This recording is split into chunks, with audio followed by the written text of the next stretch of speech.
الرجيم بسم الله الرحمن الرحيم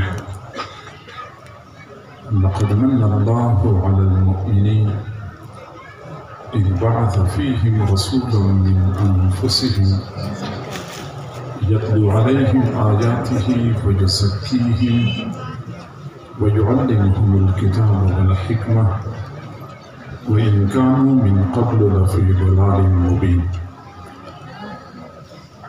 صدق الله العظيم وبلغنا رسوله النبي الكريم ونحن على ذلك لمن الشاهدين والشاكرين والحمد لله رب العالمين اللهم صل على سيدنا محمد وعلى آل سيدنا محمد وبارك وسلم.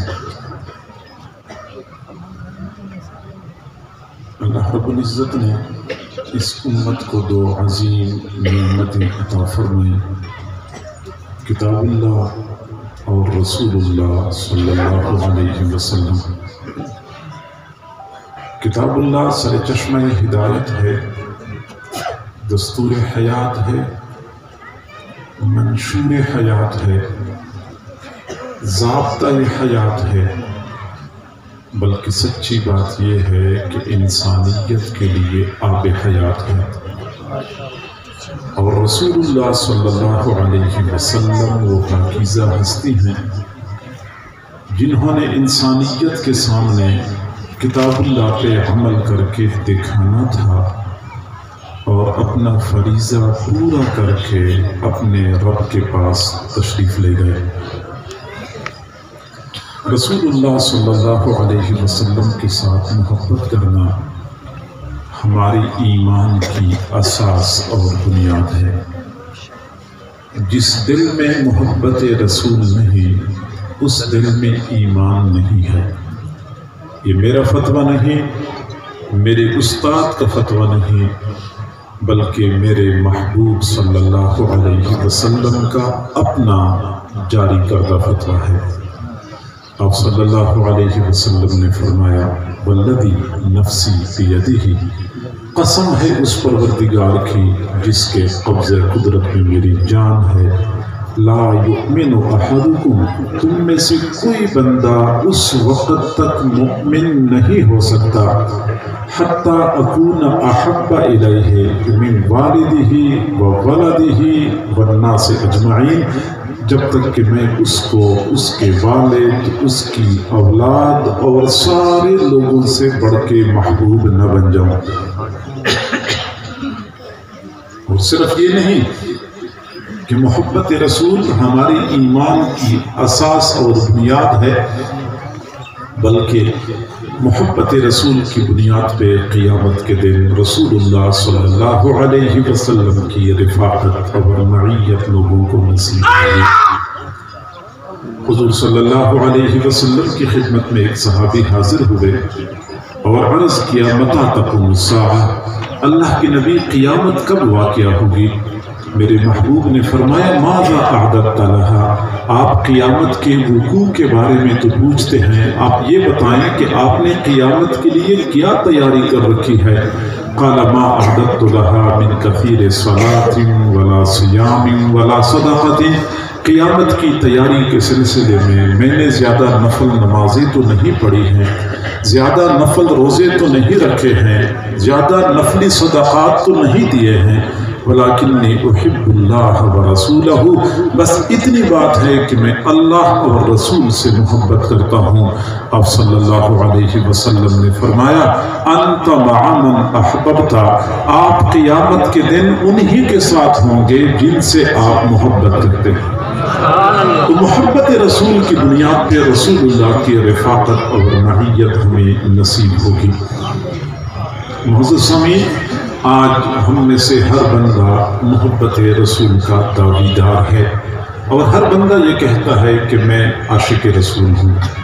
تاہم سوچنے اور سمجھنے والی بات یہ ہے کہ اللہ رب العزت نے اپنے محبوب صلی اللہ علیہ وسلم کو دنیا میں کس عظیم مقصد کے لیے مبعوث فرمایا تھا، اور ہم میں سے کون سا بندہ ہے جو اس مقصد کے حصول اور تکمیل کے لیے کوشش کرتا ہے.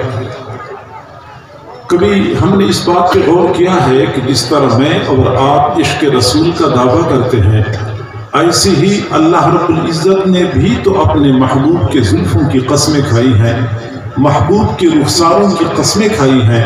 میں اگر محبت کرتا ہوں تو اللہ تعالیٰ بھی تو محبت کرتا ہے۔ عقل یہ کہتی ہے کہ اگر اللہ تعالیٰ کو اپنے محبوب صلی اللہ علیہ وسلم کے ساتھ محبت ہے تو اپنے ساتھ عرش پہ بٹھاتے، محبوب آپ میرے پاس رہیں، آپ دنیا میں نہ جائیں۔ دنیا میں ایک تو ماحول ٹھیک نہیں ہے، موسم بھی خوشگوار نہیں ہے، لوگ بھی قدردان نہیں ہیں، آپ یہاں میرے پاس رہیں، آپ بھی خوش اور میں بھی خوش۔ آخر اللہ رب العزت نے اپنے محبوب صلی اللہ علیہ وسلم کو مکہ مکرمہ کی سنگلاخ وادی میں مبعوث فرمایا، جہاں نہ کوئی سبزہ تھا، نہ سبزہ زار تھا، نہ موسم خوشگوار تھا، نہ معاشرہ مہذب تھا، نہ لوگ قدردان تھے۔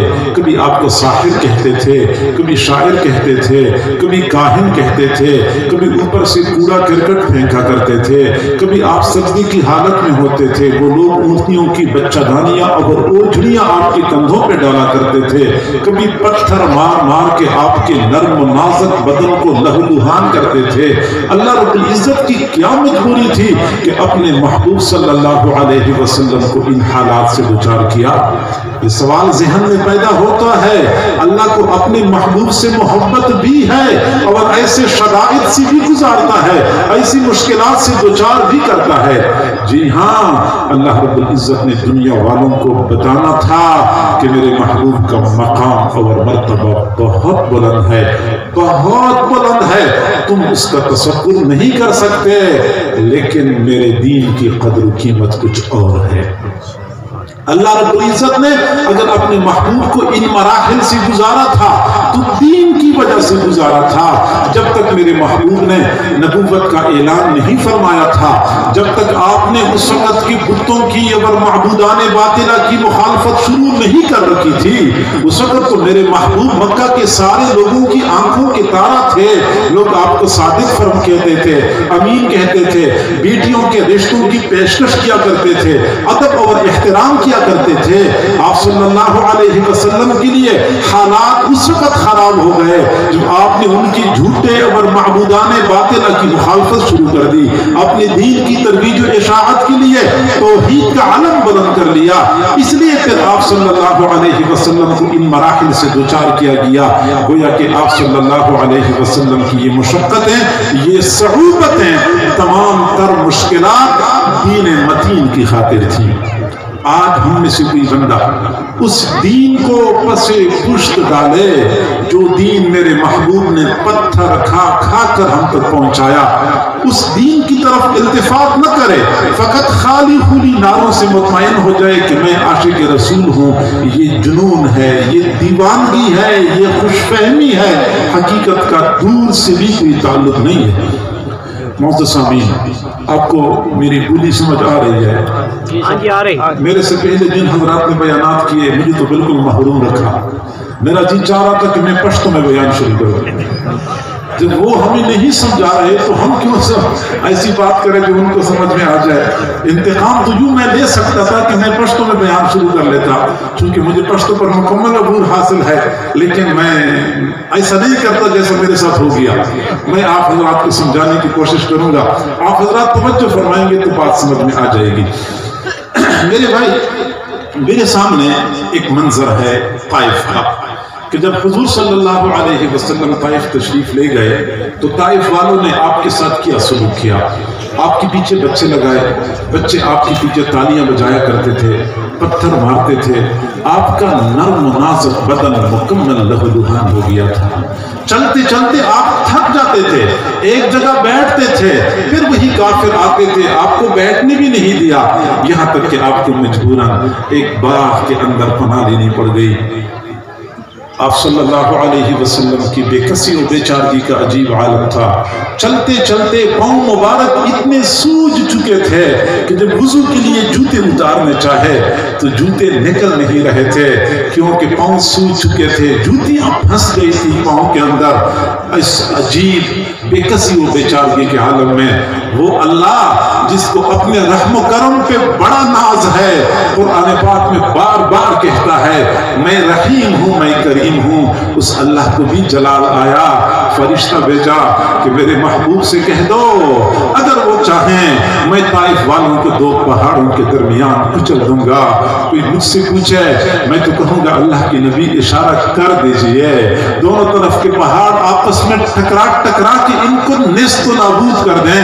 وہ ہاتھ جو آپ پر پتھر مارنے کے لیے اٹھتا ہے وہ پتھر مارنے سے مل کے شب کیوں نہیں ہوتا، جل کے راکھ کیوں نہیں ہوتا، زمین پھٹی کیوں نہیں، طائف کی پوری وادی زمین کے اندر دھس جاتی جس وادی میں آپ کے ساتھ یہ سلوک کیا گیا۔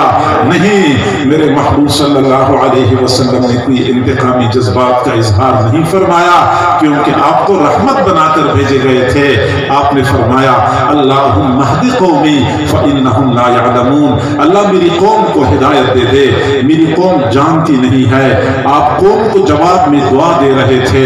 ایک یہ منظر میرے سامنے ہے، ایک اور منظر غزوہ احد کا میرے سامنے ہے کہ جب محبوب صلی اللہ علیہ وسلم احد کے میدان میں کفار کے نرجے میں آئے تھے، کافروں نے آپ صلی اللہ علیہ وسلم کو شہید کرنے کی پوری کوشش کی۔ ایک بدبخت کافر نے پتھر سے وار کر لیا، میرے محبوب صلی اللہ علیہ وسلم کی منور پیشانی کو پتھر لگا، خون کا فوارہ پھوٹ پڑا، آنکھوں کے اوپر سے خون بہ رہا تھا، رخسار مبارک کے اوپر سے بھی خون بہ رہا تھا۔ ایک اور بدبخت نے تلوار سے وار کر لیا، خود کی کڑی میرے محبوب صلی اللہ علیہ وسلم کے رخسار میں گھس کے ٹوٹ گئی۔ ایک صحابی نے دانتوں کے ساتھ وہ کڑی باہر نکال لی۔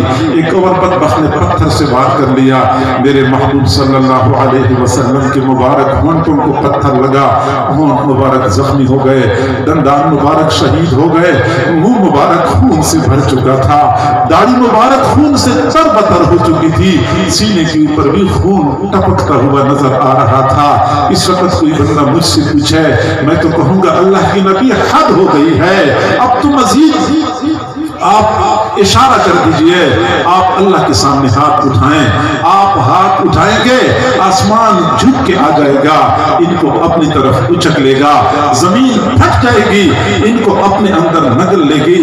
میرے محبوب آپ نے بارہا فرمایا تھا احد پہاڑ مجھ سے محبت کرتا ہے، میں احد پہاڑ سے محبت کرتا ہوں۔ محبوب احد پہاڑ کے دامن میں آپ کے ساتھ یہ سلوک ہو گیا، آپ احد پہاڑ کو اشارہ کر دیں، وہ جھک کے آ جائے گا، ان کو اپنے نیچے کچل دے گا۔ آپ اشارہ تو کر لیں، ایک مرتبہ ہاتھ تو اٹھا لیں اللہ کے سامنے، ان کی نسلیں برباد ہو جائیں گی۔ نہیں، میرے محبوب صلی اللہ علیہ وسلم رحمت بنا کر بھیجے گئے تھے، اتنی سی بات فرمائی کیف یفلح قوم شجوا نبیہم صلی اللہ علیہ وسلم، وہ قوم کیسے فلاح پا سکتی ہے، وہ قوم کیسے کامیاب ہو سکتی ہے جس قوم نے اپنے نبی کی پیشانی کو بھی زخمی کر دیا، اس وقت بھی اپنی قوم کی کامیابی کی فکر تھی۔ یہ دوسرا منظر میرے سامنے ہے۔ ایک تیسرا منظر غزوہ خندق کا میرے سامنے ہے کہ جب محبوب صلی اللہ علیہ وسلم اپنے مٹھی پر جان نثاروں کے ہمراہ خندق کے اندرونی جانب محصور تھے، باہر سے کافروں نے محاصرہ کر رکھا تھا، کافر لوگ خندق کو تو پار نہ کر سکے، لیکن ایک وقت ایسا آیا انہوں نے ایسی زور کی تیر اندازی کر لی، ایسی شدید تیر اندازی کر لی کہ میرے محبوب صلی اللہ علیہ وسلم عصر کی نماز نہیں پڑھ سکے، آپ کی عصر کی نماز قضا ہو گئی۔ آپ نے آسمان کی طرف دیکھا، ٹھنڈی آہ کھینچی، صحیح بخاری شریف کی روایت ہے، آپ صلی اللہ علیہ وسلم نے فرمایا ملأ اللہ بیوتہم وقبورہم او اجوافہم نارا حبسونا عن الصلاۃ، اللہ ان کفار کے گھروں کو، ان کی قبروں کو، ان کے پیٹوں کو آگ سے بھر دے، انہوں نے ہمیں نماز نہیں پڑھنے دی۔ میرے محبوب آپ اس وقت اتنے جلال میں کیوں آئے؟ آپ نے طائف والوں کو تو بد دعا نہیں دی تھی جنہوں نے آپ کے مبارک خون کو بہایا تھا، آپ نے احد والوں کو بد دعا نہیں دی جنہوں نے آپ کے دندان مبارک شہید کیے تھے۔ اس وقت آپ اتنے جلال میں آ گئے، ایسی جلال بھری بد دعا دی، اللہ ان کے گھروں کو آگ سے بھر دے، ان کی قبروں کو آگ سے بھر دے، ان کے پیٹوں کو آگ سے بھر دے۔ جی ہاں، طائف میں میرے محبوب کا خون بہایا گیا تھا، برداشت کر سکتے تھے۔ احد کے میدان میں میرے محبوب کے دندان شہید کیے گئے، میرے محبوب برداشت کر سکتے تھے۔ غزوہ خندق میں آپ کی ایک نماز قضا ہو گئی تھی، آپ برداشت نہ کر سکے، اس قدر جلال بھری بددعا ارشاد فرمائی۔ یہاں سے معلوم ہوتا ہے کہ میرے محبوب کی نگاہ مقدس میں ایک نماز کی قیمت کیا تھی، ایک نماز کی اہمیت کتنی تھی۔ میرے محبوب کی نگاہ مقدس میں ایک نماز کی اہمیت آپ کی مبارک خون سے زیادہ تھی، آپ کی مبارک دندانوں سے زیادہ تھی، اور وہی نماز ہے جو روزانہ ہم 5 مرتبہ اپنے پاؤں تلے رونتے رہتے ہیں، اس عظیم فریضے کو پامال کرتے رہتے ہیں، اور اس کے باوجود بھی ہم عاشق رسول ہیں۔ یہ عشق رسول کی کون سی قسم ہے، مجھے ابھی تک سمجھ نہیں آئی۔ معزز سامعین، میرا یہ عقیدہ ہے اور آپ کا بھی یہی عقیدہ ہونا چاہیے کہ میرے محبوب صلی اللہ علیہ وسلم کی مبارک جسم سے نکلنے والا پسینے کا ایک قطرہ، بالکل چھوٹا سا قطرہ، ایک بال کے برابر قطرہ اتنا قیمتی ہے کہ یہ پوری کائنات اس کی قیمت نہیں بن سکتی۔ یہ ہماری زمینیں اور باغات اور ملیں اور فیکٹریاں، دکانیں اور بازار اور پیٹرول اور ڈیزل کے کنویں اور سونے اور چاندی کی کانیں، سب کچھ مل جائے، میرے محبوب کے مبارک جسم سے نکلنے والے پسینے کے ایک قطرے کی قیمت نہیں بن سکتے۔ اگر میرے محبوب کے جسم سے نکلنے والا پسینہ اتنا قیمتی ہے تو میرے محبوب کی مبارک آنکھوں سے نکلنے والے آنسو کتنے قیمتی ہوں گے، پھر میرے محبوب کے مبارک جسم سے نکلنے والا خون کتنا قیمتی ہوگا، اور میرے محبوب کے دندان مبارک کتنے قیمتی ہوں گے۔ یہاں سے ہم اندازہ لگا سکتے ہیں کہ وہ دین متین جس کی خاطر میرے محبوب نے اپنا پسینہ بہایا، اپنے آنسو بہائے، آپ کا مبارک خون بہایا گیا، آپ کے مبارک دندان شہید کیے گئے، وہ دین کتنا قیمتی ہے۔ آج اگر ہم نے اپنے آپ کو ثابت کرنا ہے کہ ہم عاشق رسول ہیں تو اس دین کو تھامنا ہوگا جو دین میرے محبوب نے پتھر کھا کھا کے ہم تک پہنچایا ہے۔ ایک ایک سنت پہ مرنے مٹنے والے بن جائیں، سر کے بالوں سے لے کر پاؤں کے ناخنوں تک اپنے آپ کو سنتوں سے آراستہ و پیراستہ کر لیں۔ اگر ہم نے یہ کام کر لیا، ہم دعویٰ نہ بھی کریں پھر بھی ہم عاشق رسول کہلائے جائیں گے۔ اگر ہم نے یہ کام نہیں کیا تو دعویٰ فقط دعویٰ ہے، اس دعوے کے اندر صداقت نام کی کوئی چیز نہیں ہے۔ وہی سمجھا جائے گا شیدائے جمال مصطفیٰ، وہی سمجھا جائے گا شیدائے جمال مصطفیٰ جس کا حال حال مصطفیٰ ہو، قال قال مصطفیٰ۔ اور معزز سامعین توجہ فرمائیں، اس امت کی یہ خصوصیت ہے کہ اس امت کے علماء اور محدثین نے حضور صلی اللہ علیہ وسلم کی ایک ایک حدیث کی خاطر مہینوں سفر کی مشقتیں برداشت کر لی، آپ کی تمام تر تعلیمات کو خوبصورتی کے ساتھ محفوظ کر لیا، نہ صرف یہ کہ محفوظ کر لیا بلکہ اگلی نسلوں تک پہنچانے کا بھی حق ادا کر دیا۔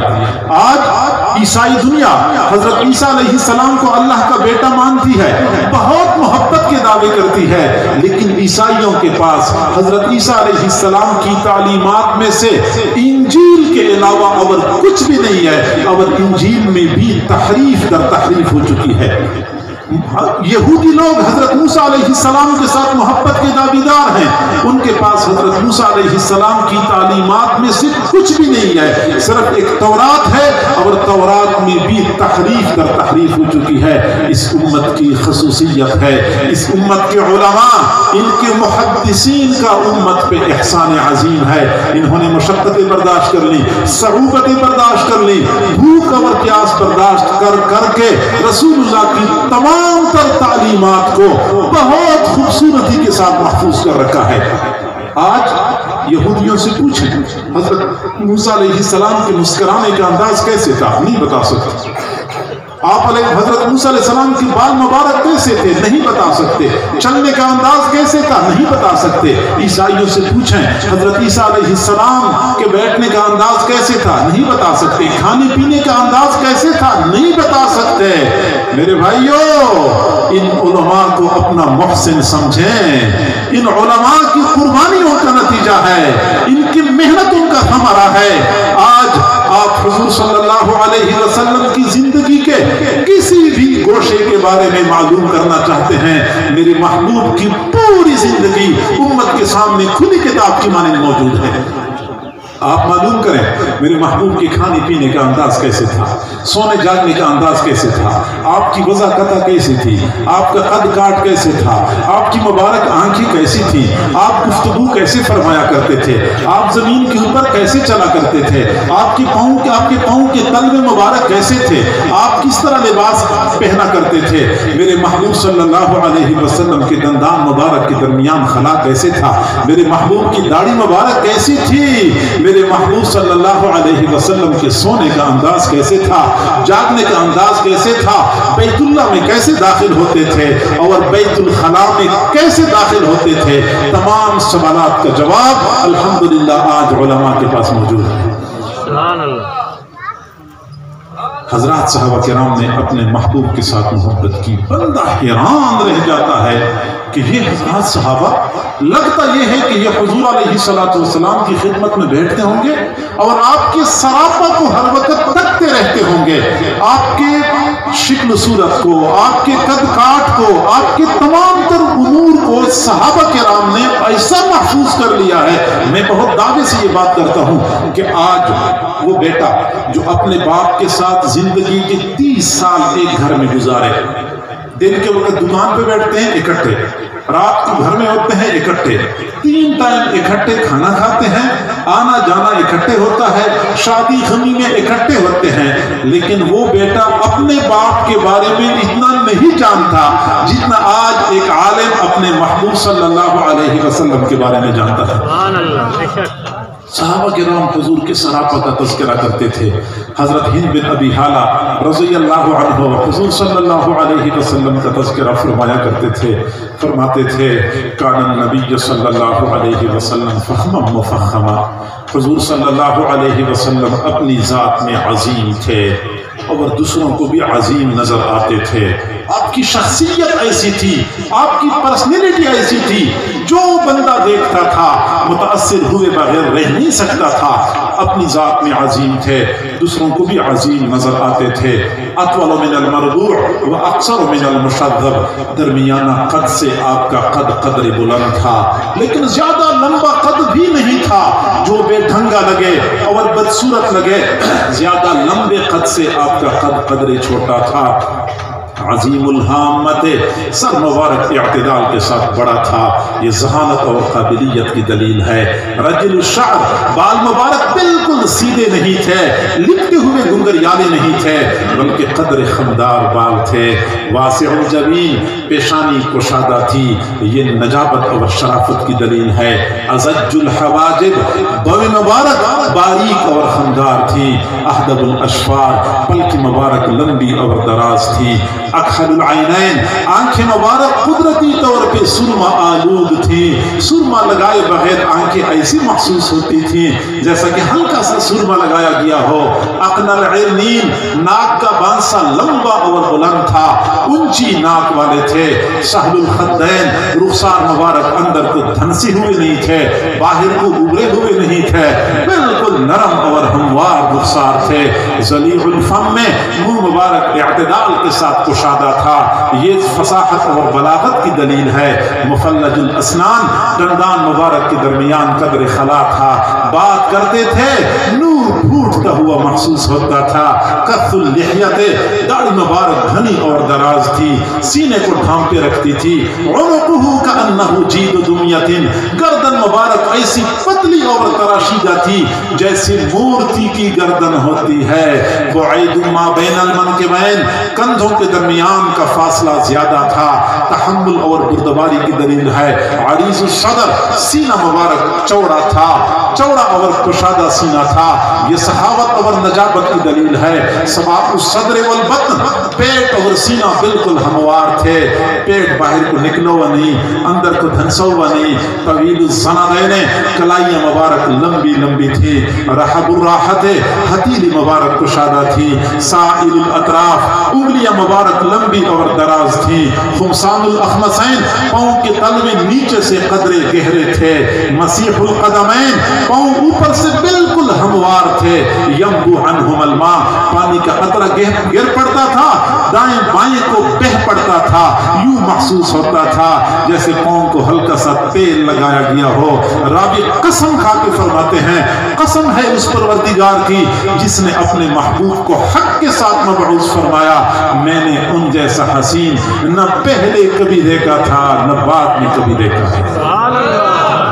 وَأَحْسَنَ مِنْكَ لَمْ تَرَ قَطُّ عَيْنِي وَأَجْمَلَ مِنْكَ لَمْ تَلِدِ النِّسَاءُ خُلِقْتَ مُبَرَّأً مِنْ كُلِّ عَيْبٍ كَأَنَّكَ قَدْ خُلِقْتَ كَمَا تَشَاءُ. میرے محبوب صلی اللہ علیہ وسلم کی تعلیمات کو ان علماء نے محفوظ کر لیا. حدیث کی قسم ہے مسلسل. علماء حضرات تو جانتے ہیں, میں آپ کو صرف ایک مثال سے بات سمجھانا چاہتا ہوں. حدیث مسلسل. حضور صلی اللہ علیہ وسلم نے ایک موقع پر ایک بات ارشاد فرمائی, اسی وقت آپ مسکرا پڑے.